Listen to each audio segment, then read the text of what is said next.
Okay, moving on to the next segment of today's show. This week in the NFL, when I was looking at the schedule, one thing I noticed was that there are so many different games with big-time playoff implications, particularly in the AFC. And what I wanted to do for this segment of the show was go around that playoff picture and discuss, ultimately, who do we think is going to make the playoffs and why. And Andrew, when we look at this AFC playoff picture, I think the first thing that has to stand out is the fact that the other night, the Pittsburgh Steelers take their first loss of the season to the Washington football team at home. Super impressive effort. Also, Kansas City, with their win over Denver this past week, was the first team to clinch a playoff berth. So at 11-1, those two teams are tied for that number one seed. But I'll tell you this, Andrew. One thing I actually really liked that the NFL did this offseason was adding that extra playoff team, because I think for the first time in a while, it really gave value to that number one seed, because you get that number one seed, you have the bye week, you have home field, and I think part of football, part of the nature of football, which makes it so interesting, is that no matter who you play, it could be the Jets, the Jaguars, there's always an advantage of taking a week off just because you're rested and you're healthy. And I feel like whoever gets that number one seed, especially in the AFC, is going to be in a much better spot going forward to ultimately get to the Super Bowl. So, Andrew, my question for you is this. When you look at Pittsburgh, they did not play well the other day. There are many people a little concerned about their future, and the fact is they still have to go to Buffalo and to Cleveland before the season ends. So right now, when you look at the Steelers, I think it's necessary for them to get the number one seed if they want a shot. How do you see that race finishing out? Yeah, well, I see the Chiefs winning out. I see the Steelers' schedule, and like you just said, like they're gonna have a very tough stretch coming up. This game, it's just so important. I can't say it enough how important this upcoming game with the Bills is, because that's going to be probably their biggest test of the season. And I really see Kansas City they just have the generational quarterback, and I think they have a great system, and I think they're just a team that is to beat. And I see them going number one. The one thing I have to say, though, is like we talked about, the Steelers do have the tiebreaker right now, but if they lose next week, that changes everything. So I see the Chiefs coming out as number one, and I don't see the Steelers. I see the Steelers being the one team that could beat the Chiefs, but they have to be in their A game, and they haven't been looking that good recently. So we'll see how things go, but I have the Chiefs at number one. I agree. I think when you look at the Kansas City Chiefs, it's weird because we watch them play and we all see how much their talent pops. But at the same time, one thing that has kind of bothered me, and this was even the case before Pittsburgh lost the other night, was that the Steelers were going out here and their schedule was pretty easy. And even though they were 11-0, it's not like they were blowing anyone out. They barely beat the Ravens the other day when RG3 was their starting quarterback. They barely beat the Texans, barely beat the Broncos. So all the Steelers' wins have not been easy at all so far this season. But at the same time, neither has any of the Chiefs. They barely beat the Raiders. They barely beat the Chargers. They barely beat the Panthers. The Panthers missed a game-winning field goal at the buzzer. So at the same time, I think the Chiefs are kind of like an NBA team. I think at this point they're just getting a little bit bored in the regular season, but they know they could turn it on at any time. And I do think Pittsburgh, I agree with you, could be the only team that could ultimately beat them because they have the defense that could maybe just limit Mahomes a little bit. One thing I'll say, though, is that watching Pittsburgh and Buffalo back-to-back on Monday, I mean, if I'm a Steeler fan now, I'm really nervous because I'm not going to try to really overreact to Josh Allen. We know the 49ers defense was banged up, but that was a really impressive performance. I think the Steelers defense is not going to get burned like that. But if you ask me straight up who is the better team right now, Pittsburgh or Buffalo, I would say Buffalo. But also, if you ask who is more likely to win the Super Bowl, I would say Pittsburgh. Yeah, well, I see that because I think Pittsburgh has the success and they have the coaching and everything, and they have the right, the blueprint to win a championship with that defense and a solid offense and a really good. I would just say Ben's a really good game manager now. I mean, he has a really good talent around him, and I would say that they really have a good shot. I don't like Josh Allen's lack of, his lack of whatchamacallit, like awareness. Awareness, but he hasn't been in the playoffs a lot. So yeah, experience. I mean, the thing is, dude, one thing I'll say, you know, like, better than anyone, I've not been a fan of Josh Allen. This is a kid that was taken with the 7th overall pick out of Wyoming the same year the Jets drafted Sam Darnold. And really, to be honest with you, dude, a lot of people made fun of the Bills taking him because everyone knew he was just this kid with this gigantic arm, but he wasn't very good at Wyoming. But I do think he is a perfect example of good coaching and good scheming working out, and that helping to be in your favor. Buffalo did everything they could to put Josh Allen in a position to succeed last season. He's improved each and every year since he's been in the league. And oh yeah, the Bills brought in a number 1 receiver from the Vikings in Stephon Diggs, which has made a major difference to his game. My thing about Buffalo is this. I think even though it's nice that Josh Allen has been much better than I've expected, he's taken a great leap, but their defense still is not great. I want that aspect of their team to be better, and it's weird because going into the season, most people expected that to be their strength, and unfortunately it hasn't been that. Their offensive line is average at best, so I think those could be concerns, but I agree. I want to see what this Buffalo Bills team does against an elite Steeler defense, and if their offense could be the main reason why they win that game. Yeah, absolutely. One thing we have to just point out is that big loss that really might be the reason why the Steelers might not be as good anymore is because of Bud Dupree. They lost a great edge rusher, and now there's going to be more awareness and a more focus on T.J. Watt, and that might slow him down. And having an elite rusher like Bud Dupree on the opposite side of Watt, it just makes a big difference, and that's a big loss to them. So another big thing that they're going to have to deal with to overcome. I love Josh Allen, what he's been doing this year, but I gotta just say the same thing that I say about Bill Belichick. The opposite, actually. It's just I have to see it to believe it first. I need to see him win I need to see him win a game, a playoff game or 2. I need to see that from him because right. Everything is different in the playoffs. Teams are all out. They're not playing around. It's not like it's like the NBA season, like you said about the Chiefs, just pulling it, and you're going to verse contenders every week. So we're going to see what Josh Allen's made of in the playoffs. And you know what? I like the kid, man. And I just want to see how he could do. Can he make that throw? Can he make that deep throw that Pat Mahomes can make? Or is he going to miss it? Are they going to give him a touchdown? That's what we're going to see. And, I'll see it when I believe it. I'm not bought on him yet, but, he's having a really impressive season. I can't take that. I think he's the perfect example of the kind of peak and valley player. I think when he's at his best, and I'm going to be honest with you, dude, watching that game against San Francisco the other night, the more and more I watched, I was like, just coming around to the idea. I was like, wow, I just might be wrong. This kid might be really good.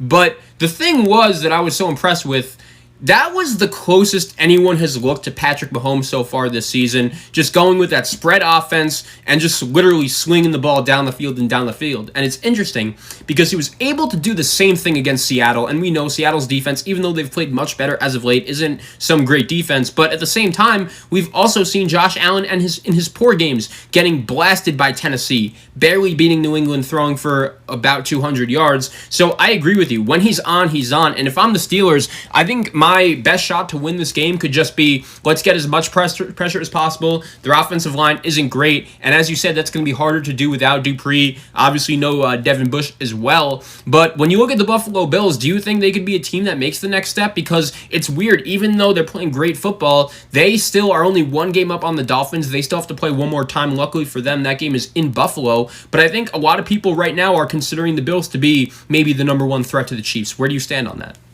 Yeah, I still see the Steelers as the number 1 threat, but if anyone can beat the Chiefs in a shootout, it's the Bills. I feel like, because like you just said, like they were in a shootout, and Josh Allen is capable of putting up 400 yards, 3 touchdown performances if he's in the right position. We're just gonna have to see how that offensive line can hold up, and it really is gonna come down to, can that defense play up to how they were last season? If they can, I say that they could take the Chiefs. I say that they can beat them.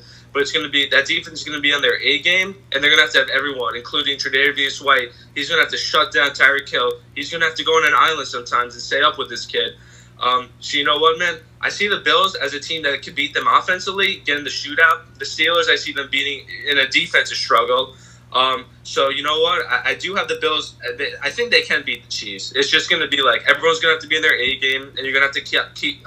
You're going to have to find the Chiefs slipping in a few few downs or anything, you know? Yeah, definitely. So one other thing I want to say is I feel pretty confident that Pittsburgh is going to win their division, Kansas City is going to win their division, and even though the Bills are one game up on Miami, they are looking to be in pretty good spot right now. Miami has a game against Kansas City this week, which will be tough. So Buffalo, to me, looks like they're going to win the AFC East. But then all of these other teams, you have the two teams from the AFC South that both have the same record, and I feel like each and every week they're trading punches. Tennessee sitting at 8-4, the Colts sitting at 8-4. You also have Miami currently in the number 6 seed at 8-4. You have Cleveland, who is 9-3. We'll get to them in a bit. And then on the outside looking in, you have the Raiders, who even though they had a miracle win over the Jets, I don't feel like the vibes around that team are very good right now. You have the Ravens. We'll make a case about them, maybe. We'll see. And then even the Patriots are all of a sudden sneaking in at 6-6. They have a huge game tonight at the Rams, and if they win that game tonight, all of a sudden, they're going to be back in the conversation. So, Andrew, my first question for you is this. When you look at the Raiders, we all watched them a couple weeks ago on Sunday Night Football against the Chiefs, and I'm not going to lie, I was ready to give John Gruden my Coach of the Year award, because in a COVID season, your team moved, and Derek Carr has had a very, very good season, but the last 2 weeks, he's not been very good. And to be honest, I saw them losing to the Falcons. I actually picked the Falcons to win that game. That was a vintage letdown spot, especially for a team like the Raiders. And then they beat the Jets, but they can't be feeling great about it, especially on the ride back. It's great they won the game, but let's be honest, we know the Jets deserve to win that game. And even though the Raiders are 7-5 with a nice win over the Chiefs, they're on the outside looking in right now.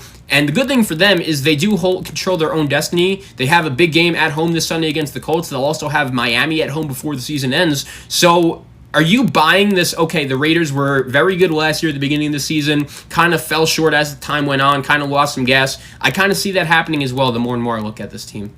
Yeah, man. I mean, look, to be honest, I think that the Raiders are going to have to win 3 of their next 4 to make the playoffs. They're gonna have to sweep the Chargers and Broncos. And they're going to have to win 1 of the 2 against the Dolphins or the Colts, and those are going to be tough games. But, no, I don't buy the Raiders at all. I really think that they are, man, they're just dying out right now. That last game showed a lot of their flaws, and they're going to have a lot of film on. Other teams are going to have a lot of film. And I just think that, the Raiders, they should have lost that game, and I don't see much hope for them. Yeah, they had a really good game against Kansas City. Darren Waller's a great guy, man, and he's gonna have to get the most of them. But I don't see them winning against the Colts. And if they don't win against the Colts, they're gonna have a really tough time. And they have ups and downs, but I just feel like I don't know. I'm just not bought on Derek Carr, man. I know he was an MVP candidate a few years ago, but they got a lot of holes, and it feels like they play down to their competition and play up a lot. Mm-hmm. They on the Jets, but they don't know how to. And that's up to John Gruden to figure that out. But I'm not buying them. I don't see them. I see that last game was very alarming. A lot of issues that happened. So, we'll see. But I don't see the Raiders making the playoffs. Well, yeah, the reason why I decided to bring the Raiders up first was because not only they just played the Jets, but at the same time, I think this game against Indianapolis is huge. I think that if the Raiders do want to make the playoffs, this is a game they may really have to win, because let's look at Baltimore. We both know we're not very high on the Ravens, but at the same time, I do feel like they are a team when you compare them to your Raiders and your Dolphins and your Browns. I feel like when they're on, we know how dangerous they could be. And they've had some solid wins this season. I think they played well against Dallas, and even though it's only Dallas, that was the closest thing we've seen in a while to last year's Ravens squad. But then you have the Titans, who went into Baltimore and won a couple weeks ago, but then they lose at home to Cleveland, who's sitting at 9-3. They're looking like they're in a good spot to make it. Miami's been a great story, but their schedule is really tough. So when you compare all of these teams, it looks like Cleveland's going to make the playoffs. We'll get to them in a bit. But when you talk about Miami, you talk about the 2 teams in the AFC South, and you talk about Baltimore, out of those 4, which team do you feel the most confident makes it, and why? Yeah, well, I do have the Ravens making it, and I mean, obviously the Browns. I see the Colts making it. So my 3 wild cards would be the Browns, I see the Ravens, and I see the Colts making it. And you have Tennessee winning the South? Wait, let me just see. Hold on 1 second. Tennessee and Indy, yeah, they're tied with 8-4. So yeah, I see the Titans winning the South. I'm sorry, I don't have the schedule up right now, but looking at it, I feel like they're a more complete team, and they have a better system around it. Phillip Rivers had some really good games, but really bad games. I mean, they lost to the Jaguars week 1, so I'm really not buying it, but I do see them making it. They have a really good defense, and I see them winning in a few games in their schedule and making it. But yeah, man, I do believe in Lamar, even though they're a game out. I still see that they're going to have an opportunity because their schedule is not looking bad at all. I mean, this Browns game as well. We're talking about big games, Ravens Browns. That's going to be a huge game right there. Well, yeah. And then they got So go ahead. The Jets, Bengals, the Giants is going to be a tough one, but I see 3 winnable games out of their next 4, and I think 10-6 can get them in. Yeah, one thing I'll definitely say about the Colts is I'm looking at their schedule right now. So we all know this game against the Raiders on Sunday is going to be huge. But then they have a pretty favorable one. They have Houston at home. They go to Pittsburgh, and then they host Jacksonville. I think if they take care of business in their home games against Houston and Jacksonville, and then they go 1-1 against Pittsburgh and against the Raiders, both those games on the road, they will be fine. I think Frank Reich is a really good coach. I think he's one of the best play callers in the league. What they did against Green Bay was super impressive. I know they almost lost that game, but that was impressive. So I agree with you. I think as long as Phillip Rivers isn't choking the game away and turning the ball over at an alarming rate, they'll be fine. But then we look at Tennessee, because Tennessee goes on the road 2 weeks ago. They put together a nice 2-game winning streak, and they beat Baltimore on the road, and they beat Indy on the road, and then they come back at home and lose to Cleveland. And it was weird because the Titans just got punched in the mouth to start that game, and I'm really happy for the Browns. I feel like they really made a statement that, all right, even though our record is 8-3, everyone said, oh, we're not beating anyone good, and then they made a statement by really being able to beat the first really good team they played on the road, and that was just an ass whooping. So when you compare those two teams going forward, what was your main takeaway from that game? Was it, oh, we have to watch out for Cleveland, or, oh, we have to be concerned about Tennessee? No, I really think it's a mixture of both, but more of the line is I think Cleveland's actually a really good team, and they're an underdog team. I mean, they have a really solid core of good players on the defensive side, led by Myles Garrett. He can be a game wrecker anytime. And you know what? I really just like Kevin Stefanski's, play style. I like that he's catering right to the right players. I think they improved actually from Odell Beckham being out because, you don't have to focus on getting targets to the guy. You could just focus on running the offense. And they have a great pound and run game. They have, Nick Chubb and Kareem Hunt, which are two, cowbells. I'm not even sure what the saying is, but, bell cow, yeah. Yeah, bell cow backs, they could take over a game easily. I love the addition to Conklin on the offensive line. He's and they drafted Jedrick Wills, who I wanted. So they're having a good season as well. So that's the Browns. To be honest, I think they're a good example of what the Jets could really build on. Focusing on the offensive line, focusing on getting in a good coach. Dude, honestly, I totally agree with what you said about Stefanski. I think he would be my vote for Coach of the Year, just because in 2020, the pandemic-filled season, that's the season the Cleveland Browns decide to make the playoffs and have great coaching. It's something we've never really seen as football fans, and you know how passionate Cleveland sport fans are to be behind that team for as long as they have, and they're going to make the playoffs. I'm excited for them, and they obviously have to take care of business, but they've taken advantage of an easy schedule, which many Browns teams of the past just straight up have not been able to do. Yeah, man. I'm really, you know what? And it shows the thing, going back to the Jets, it shows that, Sam Darnold has a lot of future in this league. Because you know what? You put a good coach in a good system and have a good offensive line, it shows how Baker Mayfield can just change completely. Last year, they underperformed. Now they're overperforming, and he's living up to his potential as a number 1 pick. And you know what? I think, that's just exactly what shows what Sam Darnold could be as well one day, Yeah, so one other team we didn't really talk much about before we move on with the next segment is Miami. And they've had a really nice season. I think it's very interesting the position they're in. Because we know what happened. They decided to bench Ryan Fitzpatrick. That was a little bit of a controversial call, but I understood why. It's just weird because Miami is going to have a really good pick in the top 5 because of the Houston Texans. And I'm not saying that Tua's a bust or anything, but I'm just stating the facts. When you watch Justin Herbert, when you watch Joe Burrow, these guys pop right away. That you could tell that they're going to be stars in the league. And that's not normal. But at the same time, Tua, when we're watching him, he hasn't really popped yet. And I'm not saying he's going to be a bust. I'm not saying it's his fault. But he hasn't popped yet. And the Dolphins are going to have a top 5 pick in this draft. And I feel like that's why they're playing him. So they want to get as much tape on him as possible and get as good of a read as possible, because we all know how good of a coach Brian Flores is. Odds are the Dolphins are not getting a top 5 pick again. But at the same time, they're in a playoff race. So they've been playing sloppy football as of late. They have a huge litmus test game against Kansas City. You obviously just want to be competitive, if not win the game at all. They also will have a home game against New England coming up after that, along with the road game at Buffalo. So if you're Miami, what direction are you looking at in this situation? Well, I think the direction is Tua, because he's the future, and I think I like that he's starting, because you got to get him reps, you got to see who he is. I don't see them drafting a quarterback in the with that top lottery pick that they're going to probably get.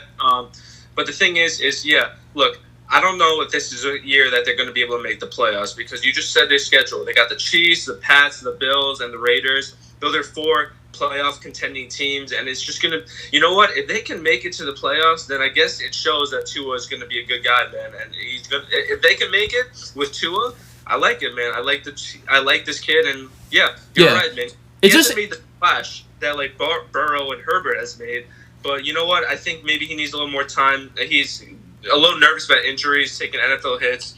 So, but yeah, I love the direction, and that trade, man, is such a steal with the Texans. Yeah, because it's interesting. I think Brian Flores, he knows deep down that he is one of the best defensive schemers in the league. And if you've been watching the Dolphins lately, that's been really one of the main reasons why they've been so successful, was because they're able to force turnovers and really generate points off those turnovers. So I think Brian Flores looks at that and says, look, maybe do I just have Tua and have him be kind of that game manager type, kind of like the Colt McCoy, what he was able to do for the Giants against Seattle, because he knows his defense is always going to be pretty good? Or does he say, all right, we're going to have a top 5 pick, we need that guy that just pops immediately? And it's going to be very interesting to see what happens. But when you look at this AFC playoff race, it's interesting because they decided to add the 7th team. Could you imagine if this thing was only 6 teams, how competitive this race would be? Because then the Titans and the Colts would both be in that mix. And it's going to be crazy to watch going forward. Yeah. Go ahead. Yeah, I have a quick question for you, Zach. So let me just hear this scenario, right? All right. Let's say the Dolphins don't make the playoffs and Tua is playing average. What do you do if you're the general manager and the Texans continue to have a top 5 pick or top 6? What would you do? Would you, if you don't see any, flashiness from Tua, what's your take on this? I think it really depends on if there is a quarterback at number 5 that you think is going to be better, I would take him. But if not, I wouldn't. Okay. It all depends on how high are you on the quarterback you're going to take. Because if I'm going to make a decision as big as this one, it has to work. Because if not, odds are I'm losing my job. I think if you look at the Arizona Cardinals, everyone really criticized them, including me, for just giving up on Josh Rosen too early. But I think we're all agreeing now that ultimately looked like to be the right move, because they knew that Kyler Murray was the better player, and it's worked out. I think if you're Miami and you love Trey Lance or you love Zach Wilson and you definitely think that he's going to be better than Tua, this is going to be the only top 5 pick that you're going to have for a while, because we know Brian Flores is a great coach. So if I'm Miami and I see a quarterback I love and they really think he's better than Tua, I would pull the trigger. Yeah, that's an interesting take, man, because I feel like that would raise a lot of eyebrows.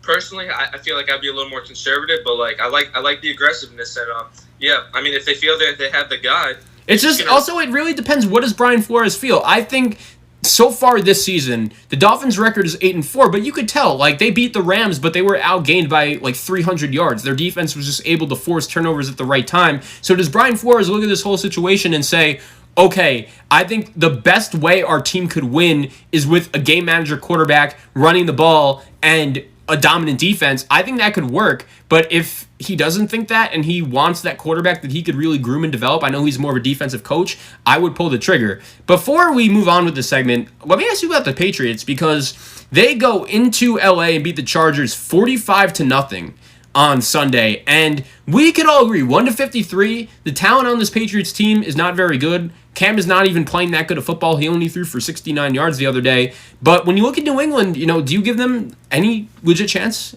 going forward?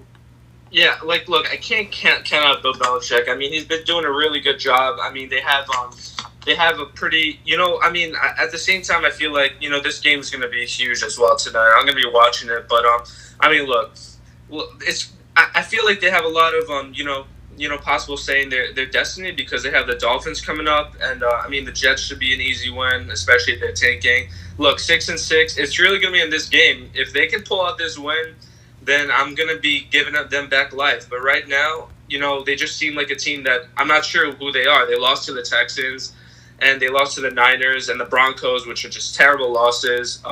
So you know what, man? If they can win this game, then I'll give them some life. But I don't see them winning tonight, and I don't see it, man. I just see that they hit their plateau this season, and I don't see that they're gonna make the playoffs, even with Bill Belichick. All right, so that is the current AFC playoff picture, and we'll be moving on to the next segment.